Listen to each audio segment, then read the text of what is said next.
The European Commission is hoping its push for a Green Deal will make Europe carbon neutral by 2050, but there are still big disagreements over how fast the member states should act under the added pressure of battling COVID-19. Our political editor Darren McCaffrey spoke to the EU's Environment Commissioner to see how the pandemic has impacted the bloc's timeline for carbon neutrality.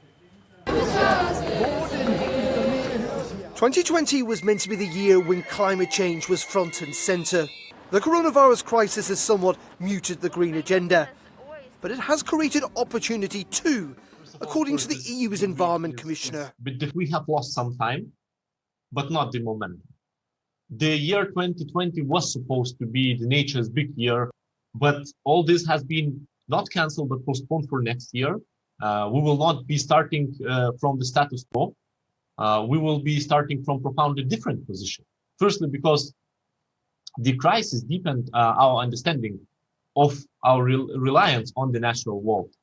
Pandemic is only increasing knowledge about the link between unsustainable exploitation of nature and the risk of spread of infectious diseases. 2020 has seen an explosion in the use of plastics. You know, we've all spent the last decade at least of trying to get off single-use plastics. I think we should use this crisis as an opportunity to build back better, and with that temporary increase of single-use masks and gloves and etc., we should move out of it very quickly and bounce back to the previous numbers, and then look for the ways to decrease them drastically. Some environmental groups would say that there could be some greenwashing in all of that, that actually the environmental targets may be offset by exporting our carbon emissions elsewhere in the world. Can you guarantee that the EU is not going to be involved in greenwashing? The European Green Deal is actually a unique example of joined-up policymaking. Rather than addressing climate change, biodiversity loss, and pollution with merely targeted sectoral measures, it's actually aiming for solutions that work for many different fronts and across multiple sectors.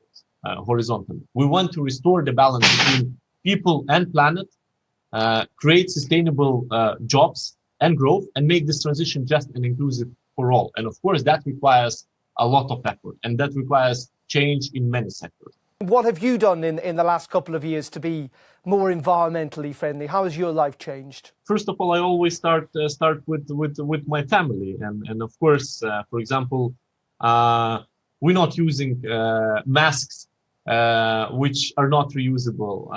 We getting rid of let's say single use of plastics is not in our house for many years already. And my children, when they see, for example, someone using a straw, they always say, "Where did they get that straw from?